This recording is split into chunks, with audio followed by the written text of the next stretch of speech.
तो अब हमने HPR कर लिया है। एक तरीका तो रिटर्न निकालने का होगा, डेटा ये डिपेंड करता है डेटा आपको क्वेश्चन में कैसा दिया है, तो ठीक है। तो अगर आपको HPR के लिए डेटा दे रखा है तो आप HPR निकाल सकते हो। एक और तरीका है जो एक सिंगल सिक्योरिटी का रिटर्न निकालने का, वो है एक्सपेक्टेड वैल्यू ऑफ रिटर्न, जिसको हम मीन रिटर्न भी कहते हैं, ठीक है। मीन आर या आर बार भी कहते हैं हम इसको, ठीक है। बिजनेस स्टैट्स में भी आप इसको पढ़ चुके होंगे। तो इसको हम क्या कहते हैं, एक्सपेक्टेड वैल्यू ऑफ रिटर्न। कैसे निकाला जाता है, फॉर्मूला क्या है इसका, R bar is equals to sigma I ranges from 1 to n P I into R I, ठीक है। देखने में थोड़ा टीडियस सा लग रहा होगा, लेकिन कैलकुलेशन बहुत ईजी है इसकी, ठीक है। मीन आर को आर बार भी दिखाते हैं, जो मैंने राइट में लिखा हुआ है, R bar equals to mean R, ठीक है। It is like weightage average mean, जो आप निकालते थे जब आपने अर्थमेटिक मीन पढ़ा होगा बिजनेस स्टैट्स में, कि मीन निकालने के अलग अलग तरीके होते हैं, जिसमें अर्थमेटिक मीन, ज्योमेट्रिक मीन और एक आता है वेटेज एवरेज मीन। तो ये वेटेज एवरेज मीन का मेथड है निकालने का। क्या है इसमें देखिए एक बार, क्वेश्चन दे रखा है, क्वेश्चन नंबर 2 बन गया ये हमारा, ठीक है। क्वेश्चन नंबर 2, दो कॉलम्स हमें क्वेश्चन में दे रखे हैं, क्या है, एक तो आर का कॉलम हमें दे रखा है और दूसरा हमें दे रखा है पी। यहाँ पर आर का मतलब है रिटर्न और पी का मतलब है प्रोबेबिलिटी, ठीक है। ये दो डेटा आपको क्वेश्चन में दिया है। तो आर आपको क्या दे रखे हैं कि अलग अलग आर आपको दे रखे हैं, एक ही एसेट के, एक ही शेयर के अलग अलग आर आपको दे रखे हैं, कि आर जो है ना इस पार्टिकुलर शेयर का, वो 20% भी हो सकता है, 21% भी, 22% भी, 23% भी और 24% भी। मैं ये क्यों कह रहा हूँ ये हो सकता है, क्योंकि देखिए हम फ्यूचर की बात कर रहे हैं, हम एग्जैक्टली प्रोडिक्ट नहीं कर सकते फ्यूचर को कि क्या रिटर्न होगा, ठीक है। हम क्या कर रहे हैं, ये एक्सपेक्टेड रिटर्न को अलग अलग चांसेस हैं होने के। तो राइट में जो सेकंड कॉलम है वो है आपका प्रोबेबिलिटी का, कि 20% रिटर्न होने के चांसेस हैं 15%, प्रोबेबिलिटी जो है डेसिमल में ली है मैंने यहाँ पर, ठीक है। तो 20% रिटर्न होगा इस शेयर से, इसके चांसेस है 15%। 21% होने के चांसेस कितने हैं, 20। सिमिलरली 22% होने के 50% चांस हैं, ठीक है।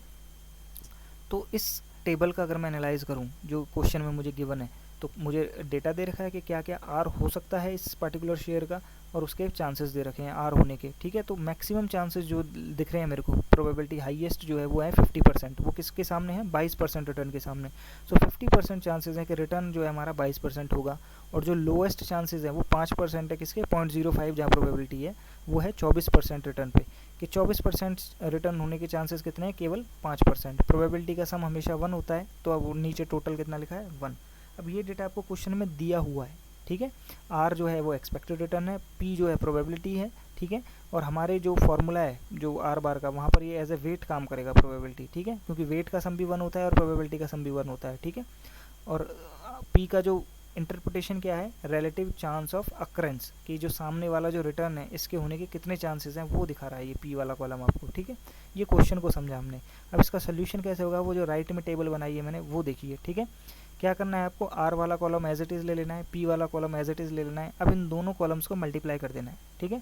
दोनों कॉलम्स को मल्टीप्लाई करेंगे, जो फाइनल सम आएगा आपका टोटल जो 21.80 आया है, ये आपका क्या हो जाएगा, ये आपका मीन आर हो जाएगा, ठीक है। तो एक्सपेक्टेड वैल्यू ऑफ रिटर्न भी कहते हैं इसको मीन रिटर्न भी कहते हैं, जिसको हम आर बार से डिनोट करते हैं। तो आर बार आपका कितना हो गया, 21.80%, ठीक है। तो इसका मीनिंग क्या हुआ, इसका इंटरप्रिटेशन आप कैसे करोगे, कि वैसे तो क्वेश्चन में अलग अलग पॉसिबिलिटीज़ दे रखी थी अलग अलग आर की, ठीक है। लेकिन आर अगर ऑन एवरेज अगर हम बात करें तो कितना होगा, वो 21.80% होगा, ठीक है।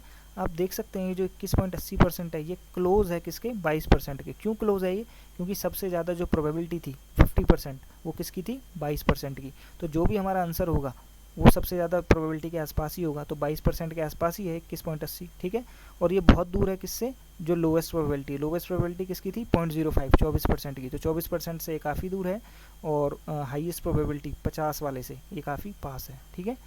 तो हमारा जो एक्सपेक्टेड वैल्यू ऑफ रिटर्न या मीन रिटर्न जो होगा इस क्वेश्चन का, वो क्या हो गया हमारा, आर बार 21.80%। ये दूसरा तरीका है रिटर्न निकालने का, डिपेंडिंग अपॉन द डेटा आप यूज़ करोगे कि कहाँ HPR का फॉर्मूला लगेगा और कहाँ एक्सपेक्टेड वैल्यू ऑफ रिटर्न का फॉर्मूला लगेगा। ये डिपेंड करता है क्या डेटा आपको क्वेश्चन में दिया है।